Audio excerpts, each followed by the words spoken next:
Dios te hizo racional, pero te dio la capacidad de creer, de ejercitar la fe. Fe es confiar.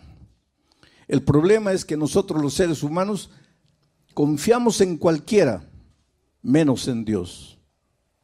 Cuando se trata de creer, a los seres humanos les creemos, pero cuando se trata de creerle a Dios, ya no creemos. ¿Quieres un ejemplo? El otro día yo recibí en mi celular un mensaje y dice así: usted acaba de ganar un carro de $100,000.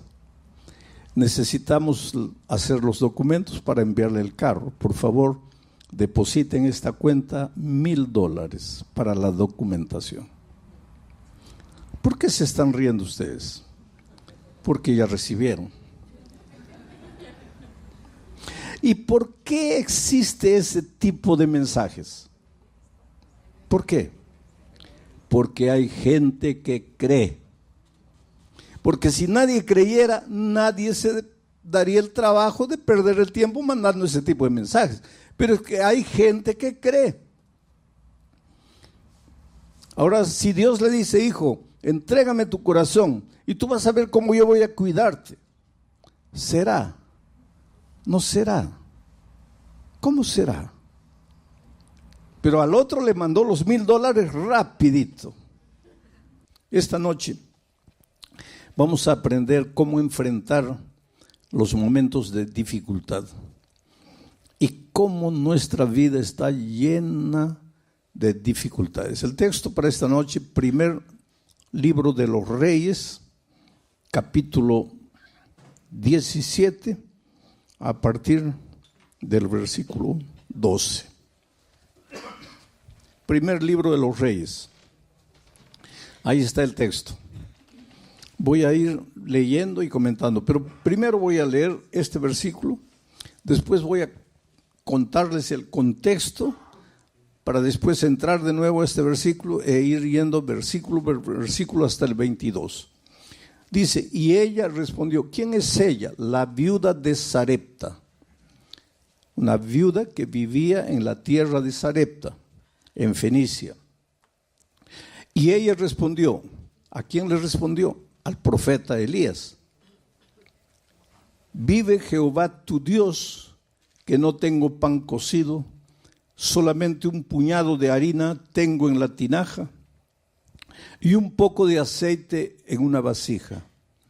Y ahora recogía 2 leños para entrar y prepararlo para mí y para mi hijo, para que lo comamos y nos dejemos morir.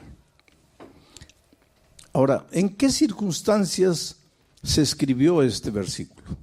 Y eso es lo que les voy a contar como contexto, para que podamos juntos entender el texto que acabo de leer. El profeta Elías estaba vivo. Y el profeta Elías recibió un mensaje de advertencia para el rey. El rey de Israel en esos tiempos se había casado con una mujer llamada Jezabel. ¿Y sabes de dónde había nacido Jezabel? Justamente en Sarepta, en la tierra de Fenicia. Y ella llegó a Israel casada con el rey, trayendo sus costumbres paganas y sus dioses paganos. Y el rey se dejó contaminar por la cultura de la esposa y se olvidó del Dios Todopoderoso y empezó a adorar a los dioses paganos que la esposa trajo. Uno de esos dioses era Baal.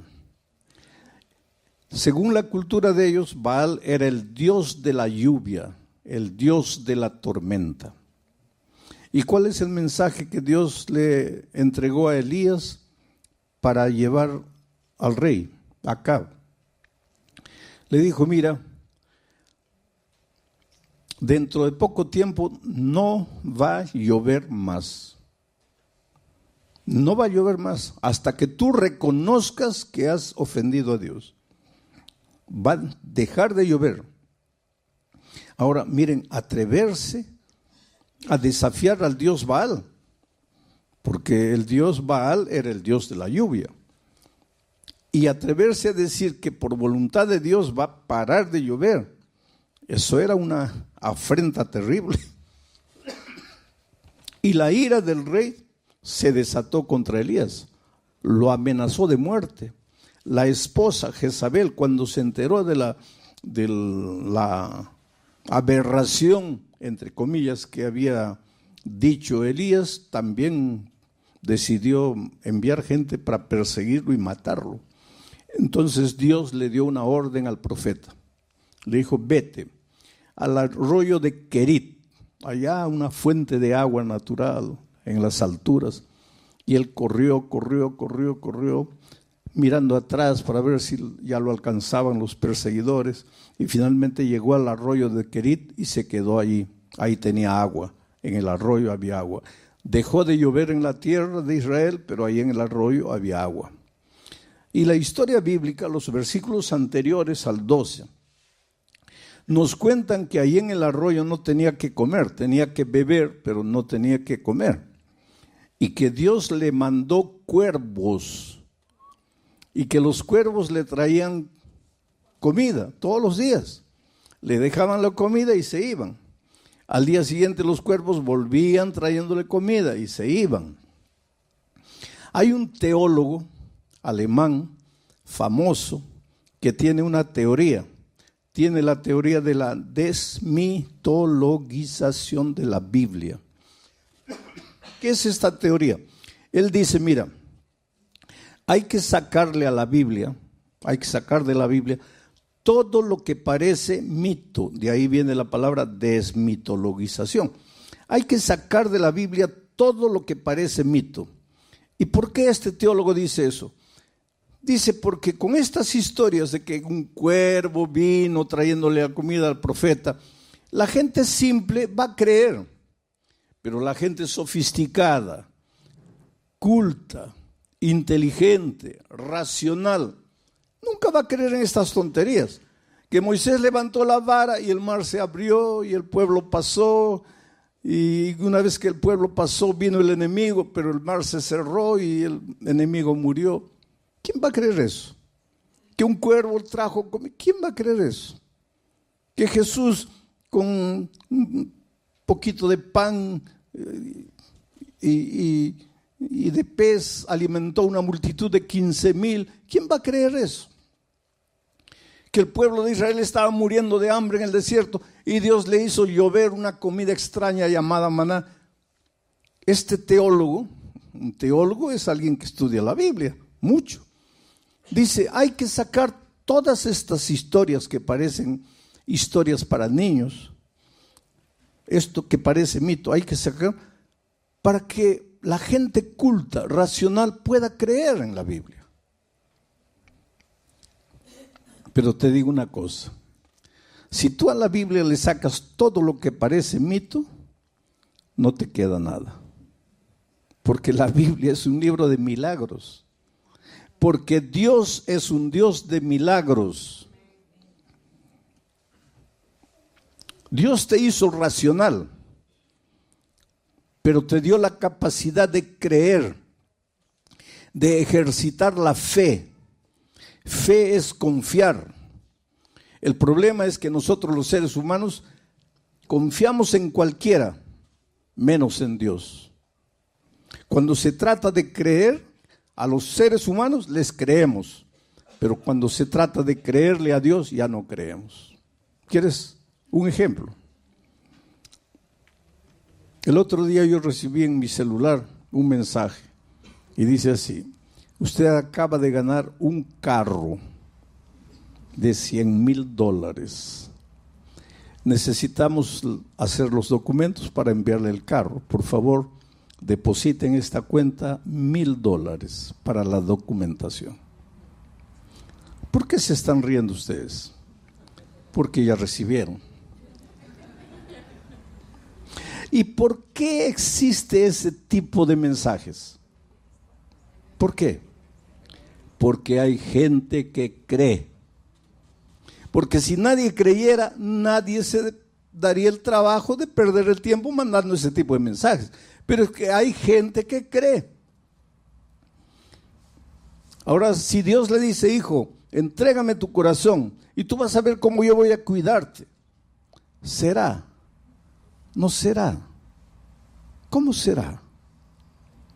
Pero al otro le mandó los $1,000 rapidito. ¿Te das cuenta cómo somos los seres humanos? En una ocasión, yo estaba en una campaña evangelística así y el pastor me dice, pastor, converse con una señora porque ella ya estudió la Biblia y la estudió con 5 personas diferentes, 5 cursos bíblicos diferentes, pero no se quiere bautizar. Y dígale, explíquele la razón bíblica del bautismo. Y entonces ella vino a hablar conmigo y llegó quejándose, lamentándose. Me dice, pastor, yo tengo que ser agradecida a Dios. Dios me ha cuidado siempre. La única tragedia en mi vida en realidad es la tragedia que arruinó toda mi vida. Y mi tragedia fue casarme, y voy a usar las palabras de ella, con un mujeriego, borracho, ebrio, golpeador de mujeres. Esa fue mi tragedia. Hoy día estoy sola, abandonada, con los hijos, sin saber qué hacer. Yo le hice una pregunta, ¿por qué dices que tu esposo era un mujeriego? Porque, pastor, me engañaba con todas las mujeres que veía en la calle, con mis vecinas, con mis mejores amigas. Le digo, pero respóndeme otra pregunta. Y cuando ustedes eran novios, ¿tú no viste ninguna característica de esos en la vida de él? Ah, sí, me dice, pastor, de novios ya me engañaba con mis amigas, con mis compañeras. ¿Y por qué te casaste? Es que él me prometía que nunca más me iba a engañar. ¿Y tú le creíste? Le creí, pastor. Y le digo, y vamos a cambiar de asunto. ¿Por qué no te bautizas? ¿Sabes lo que me dice? Es que, pastor, yo quisiera bautizarme, pero mis familiares, mis amigos me dicen que me están lavando, haciendo un lavaje cerebral, que me están engañando, que la Biblia ya es un libro antiguo, que eso no es realidad. Me llenan de tantas dudas y yo no sé si creer o no creer. Ahora es interesante, yo no le dije a ella, les estoy diciendo a ustedes. Al mujeriego, borracho, golpeador, en las palabras de ella, le creyó. Y a Dios, no sé si creer, si no creer. Nuestro problema es ese, querido. Que encontramos cosas en la palabra de Dios y las dudas, como hormigas carnívoras, van subiendo. Pero la palabra de Dios nos sacude. Dice que la Biblia es como una espada de 2 filos que entra y penetra. Y a veces de noche nos atormenta porque sabemos que está escrito, tenemos la Biblia abierta, leemos una vez, está correcto, pero tengo miedo. Bueno, la viuda nos va a enseñar una gran lección esta noche. Elías se fue allá, fue alimentado por cuervos, y aunque te parezca que esa es una historia para niños, no lo es. Es la realidad más hermosa de la Biblia. Cuando la razón no te alcanza, cuando las fuerzas no te solucionan el problema, cuando el dominio propio, cuando la lógica humana falla, por favor no te desesperes. Dale a Dios la oportunidad de ser Dios en tu vida, de hacer las maravillas que la ciencia no puede explicar, que ningún ser humano puede explicar. Porque milagros, ya dije, en los milagros Dios rompe las leyes de la naturaleza. Por eso el milagro no puede ser entendido por la lógica humana, porque va contra todo lo que es lógica. Pero si esta noche yo me pusiese a contarles a ustedes los milagros que Dios ha hecho en mi vida, pasaríamos aquí la noche toda y no terminaríamos. Yo trabajé 3 años en la selva. Fui misionero entre los indígenas de la Amazonía de mi país. 3 años. Dormí con ellos, dormí en el suelo, dormí en el árbol, caminé por la floresta. Muchas veces tenía que beber, otras veces no tenía que beber ni comer. Yo me acuerdo que muchas veces caminaba muriendo de sed, no había agua. Encontraba un charco lleno de renacuajos, ahuyentaba los renacuajos y me tomaba esa agua. Otras veces no había ni charco, había solo un lamazal. Me sacaba la camisa, colocaba lama, apretaba y las gotas que caían me las bebía. Por eso yo siempre digo, yo viajo por todos los países del mundo. Yo digo, la bacteria que quiere entrar a mi estómago tiene que pensar 50 veces, porque corre el riesgo de morir dentro de mí. Dios me envió a la selva para enseñarme a depender de Él. Y yo les podría contar milagro tras milagro, las cosas maravillosas que Dios ha hecho en mi vida. Y si alguna duda quedaba en mi mente con relación a milagros, cuando fui a la selva desapareció todo. Cuando encuentro esto, para mí no me resulta difícil creer, porque yo he vivido en mi propia experiencia eso. Entonces ahora sí, en ese contexto, él fue alimentado en el arroyo de Querit, Elías, por los cuervos, pero el agua se acabó. Y entonces Dios le dijo a Elías, ahora vete a Sarepta, la tierra de Jezabel, la esposa de Acab. En Sarepta, en los límites con Fenicia, también sucedió ese incidente de Jesús. ¿Se acuerdan cuando una mujer Ciro-Fenicia vino y le dijo, Señor, ayúdame? ¿Te acuerdas que Jesús dijo, no es bueno dar el pan de los hijos a los perritos? ¿Te acuerdas? Eso sucedió en esa tierra. Ahí era Sarepta y allí vivía una viuda pobre que, de acuerdo al relato, no tenía nada. Un poco de aceite, un poco de harina, y ella fue al campo a recoger leña para preparar un pan, comer ella y su hijo. Y en las palabras de ella, prepararse para morir porque ya no había más nada que comer. Entonces Dios viene a Elías y le dice, vete a Sarepta. Ahí hay una mujer a quien ya le he ordenado que te sustente. Pero Dios le dice, Elías, ve allá porque allá hay una mujer a quien ya le he ordenado. Pero ¿cómo le había ordenado? Porque ahora, cuando Elías llega a Sarepta y ve a la mujer recogiendo leña para hacer su último pan, Elías le dice, mira, por favor, prepárame un pedazo de pan, tráeme un poco de agua, que quiero beber.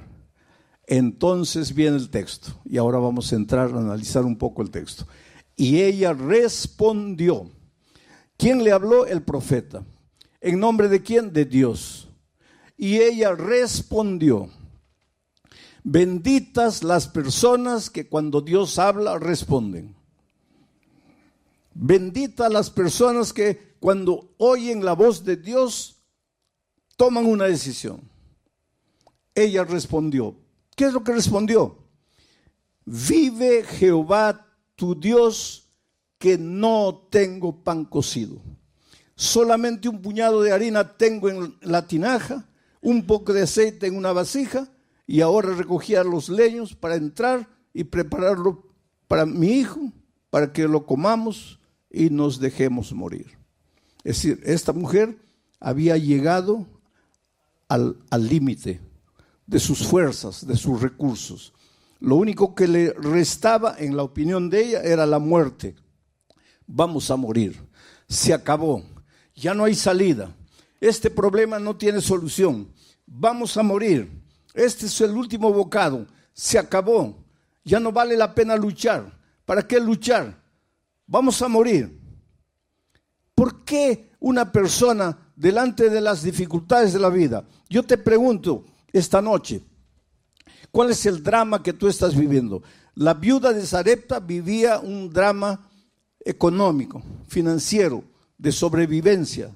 No había pan, la harina se había acabado, el aceite se estaba terminando, no llovía, la tierra no producía, no se podía comprar nada.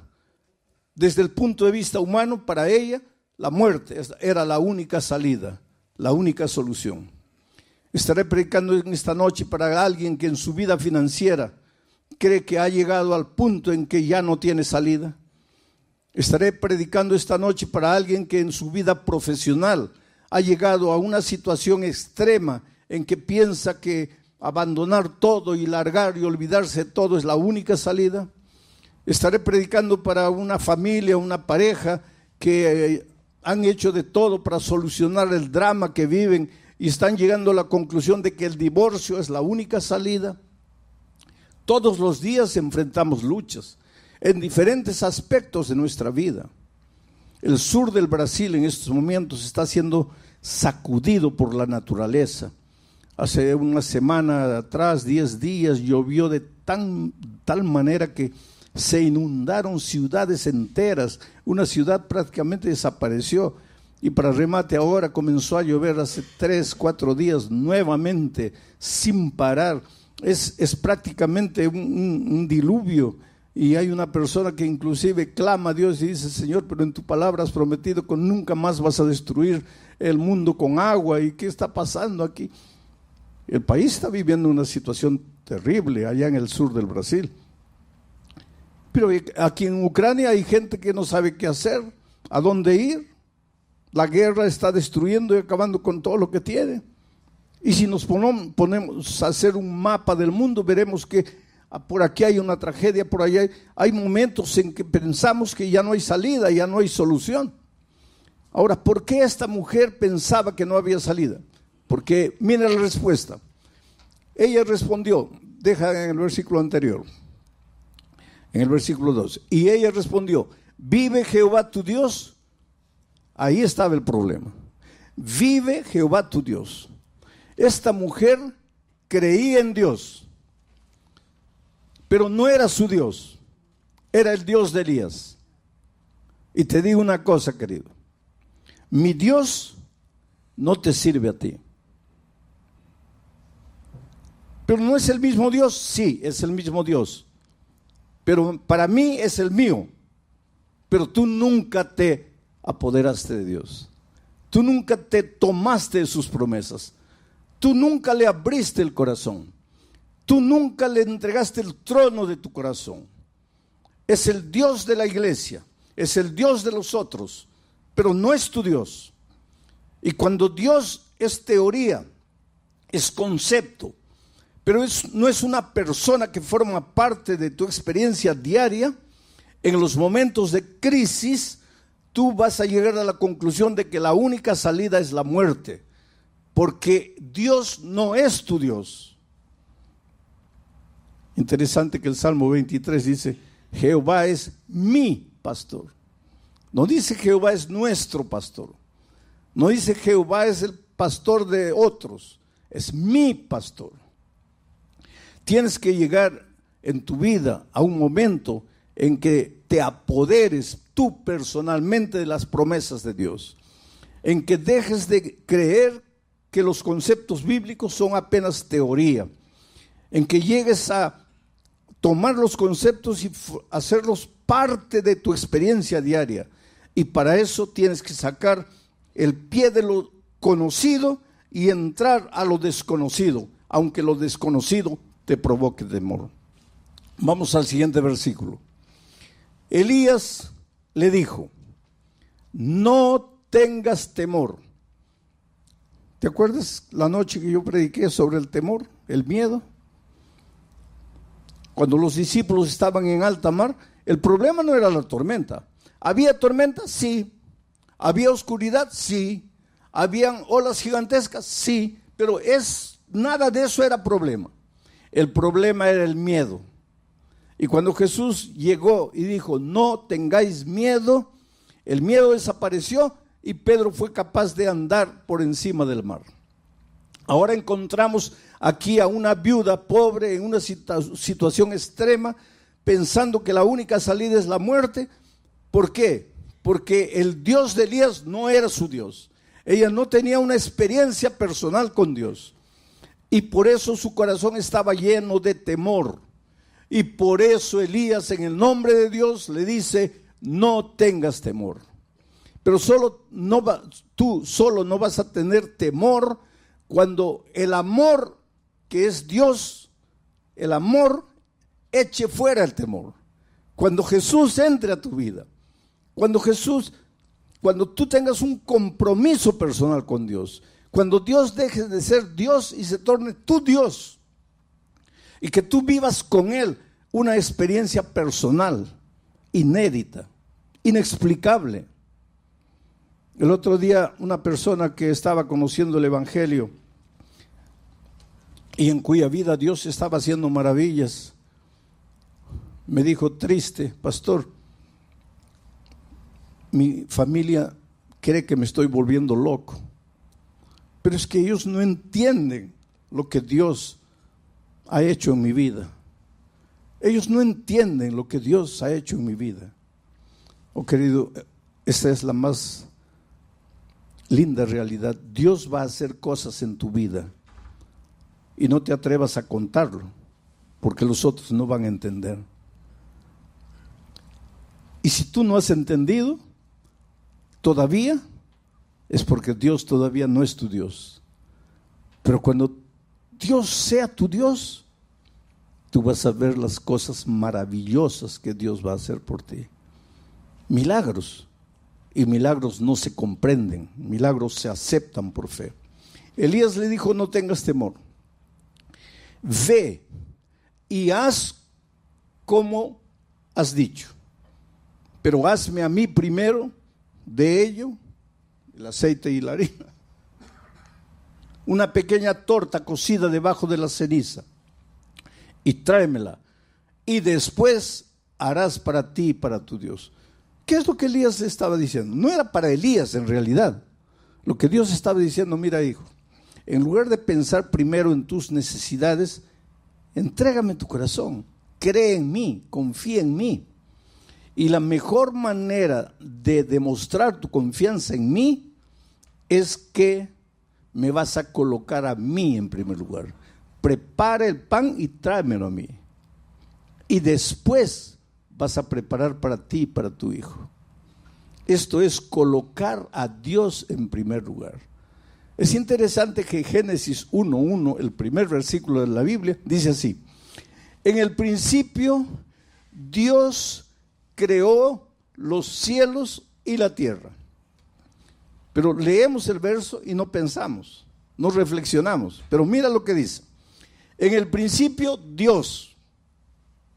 Después que Dios fue colocado en el principio, viene el verbo crear. Dios creó la acción. Y el resultado, cielos y tierra. Todos nosotros queremos los cielos y la tierra, pero nadie coloca a Dios en el principio. Si Dios no está en el principio, no hay cielos ni tierra. El crear sin Dios en el principio no tiene sentido. Tienes que colocar primero a Dios. Y eso es lo que Elías le dijo a la viuda: colócame a mí primero y después vas a ver. Siguiente verso. Porque Jehová, Dios de Israel, ha dicho así: la harina de la tinaja no escaseará, ni el aceite de la vasija disminuirá, hasta el día en que Jehová haga llover sobre la faz de la tierra. Jehová ha dicho así. Oh querido, puede haber la cantidad de dificultades y problemas delante de ti que tú puedas imaginar. Nada va a ser capaz de derrotarte. Primero, si colocas a Dios en primer lugar. Y después, si crees en lo que Dios ha dicho. Y lo que Dios ha dicho está en la palabra de Dios.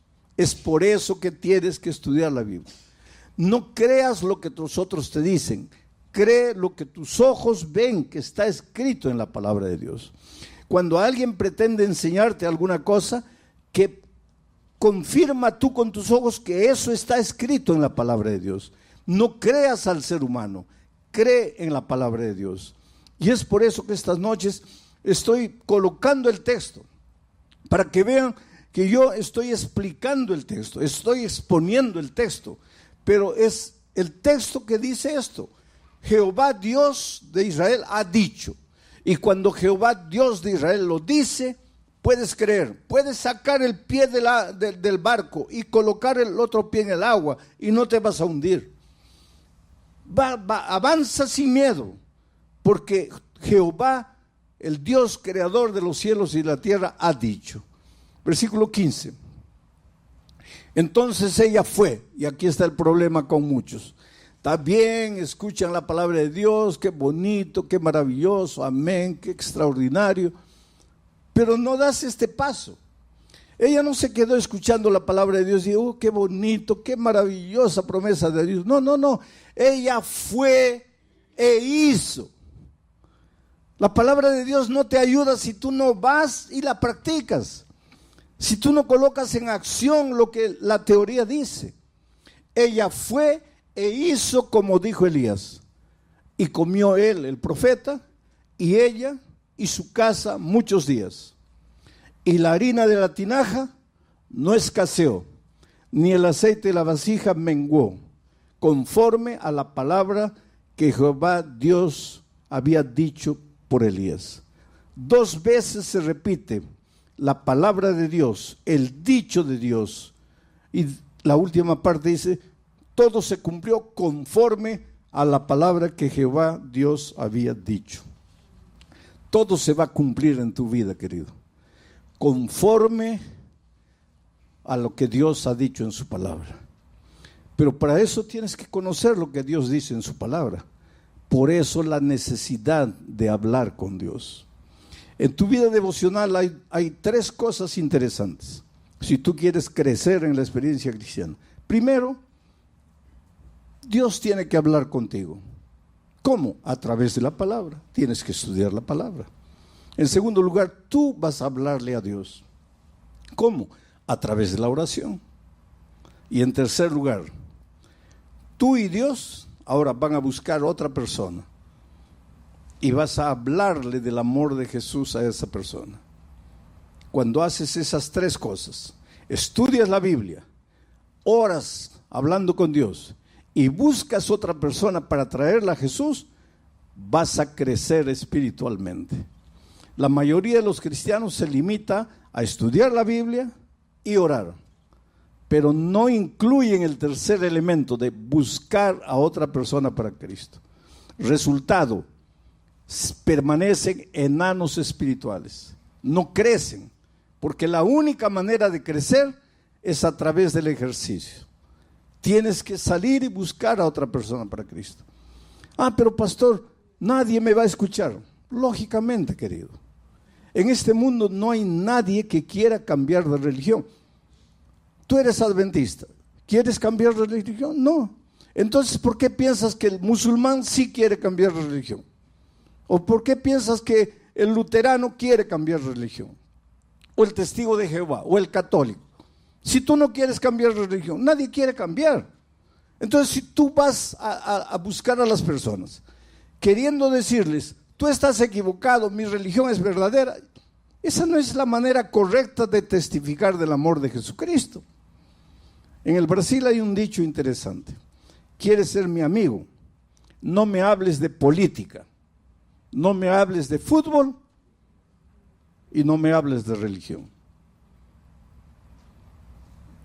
¿Quieres ser mi amigo?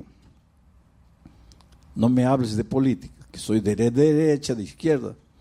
No me hables de fútbol, que soy del Real Madrid, del Barcelona. y no me hables de religión, que soy de esta o soy de aquella iglesia. Pero entonces, ¿cómo es que traemos a las personas a Cristo? Es la manera más simple. ¿Quién lleva a los jóvenes a las drogas? A ver, dígame, ¿quién los lleva a las drogas? ¿Ah? Los amigos. Los muchachos se meten a las drogas llevados por los amigos. Y el joven que entra al mundo de las drogas, ¿él sabe que la droga lo va a acabar, sí o no? Claro que sabe. En este mundo de tanta información, ¿quién va a decir que entró a la droga y no sabía que la droga lo iba a destruir? Saben. ¿Y por qué entran? Por el amigo. ¿Y tú por qué no puedes traer a alguien para Jesús? Porque en lugar de llegar a las personas y hacerte amigo de las personas y conquistar el amor de las personas y amarlas, tú vas queriendo cambiarles la religión. Y nadie quiere cambiar de religión. La amistad. Miren, la viuda de Sarepta al comienzo, cuando llegó Elías, estaba toda triste, compungida, voy a morir, solo tengo un poco de aceite, no tengo nada, se acabó la vida. Se encontró con Elías, le dijo, ¿tu Dios? Elías dijo, no, mi Dios no te sirve a ti, tú tienes que apoderarte de la promesa divina. Y ella dijo, yo acepto, y con fe fue, y preparó el pan, y el aceite no disminuyó, y la harina no acabó. Ella hizo conforme al mandato de Dios, y la palabra de Dios se cumplió en su vida. Mi querido amigo, mi querida amiga, no sé en qué país estás, dónde estás. Tal vez en este momento estoy hablando contigo allá en la cámara. Estás en el lecho de un hospital, en la celda de una prisión, solo en tu casa, acostado en tu lecho. Tal vez estás desesperado sin saber qué hacer. Pero yo te digo una cosa, tú eres lo más precioso que Dios tiene en esta vida. Esto ya les he repetido esta semana, no es frase bonita de predicador. Esta es la más pura realidad. Cómo Dios te ama. En una ciudad llamada Cuiabá, allá en el Brasil, en la carretera hay una curva llamada la curva del diablo, porque es una curva cerrada. Y si tú entras a mucha velocidad, te pasas y abajo está la boca del infierno. Y ahí nadie te saca. Tú echas una piedra y tienes que contar hasta 20, 30 para escuchar el sonido de la piedra llegando abajo. Un hombre que fue infiel a su esposa. La esposa le dijo, no quiero más vivir contigo. Los hijos le dijeron, nos vamos con mamá porque tú no fuiste un buen esposo, no fuiste un buen padre. Como consecuencia de esa situación familiar, los negocios se fueron a pique. Para que prosperes en cualquier área de la vida, tienes que tener paz en tu corazón. Si tú no tienes paz en tu corazón, vas a ser un mal empleado, un mal empresario, porque no tienes paz en el corazón. Ese hombre, ahora complicado en su vida familiar, se complicó en la vida financiera, se llenó de deudas y un día pensó, lo único que me resta es morir. Y agarró la camioneta y subió la carretera para bajar a toda velocidad y lanzarse al abismo con el carro. Mientras subía, prendió la radio, cualquier radio, y por esas cosas divinas no hay coincidencia, hay propósitos divinos. Por esas cosas divinas prendió en una emisora llamado Radio Nuevo Tiempo de Brasil, Radio Novo Tempo. Y por esas cosas de la vida, quien estaba predicando en ese momento era yo. Y por esas cosas divinas, la frase primera que él oyó fue: si crees que la única salida para ti es la muerte, espera un poco. La muerte no es salida para nada. Tú no fuiste creado para morir. Tú fuiste creado para vivir. Tú eres el fruto de un Dios de vida. Y si la vida no está funcionando como tú quieres, es porque tú te has olvidado del Dios de la vida. Entonces, en lugar de pensar en acabar con tu vida, entrégale tu corazón a Jesús. Dile: Señor, yo humanamente lo he perdido todo, lo he destruido todo. Por primera vez en mi vida, y tal vez porque ya no me queda otra cosa, te voy a dar un voto de confianza. Haz por mí lo que yo no puedo hacer por mí mismo. Y esas palabras impactaron su corazón. En primer lugar, él dijo: ¿quién?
Get lost in my mistakes.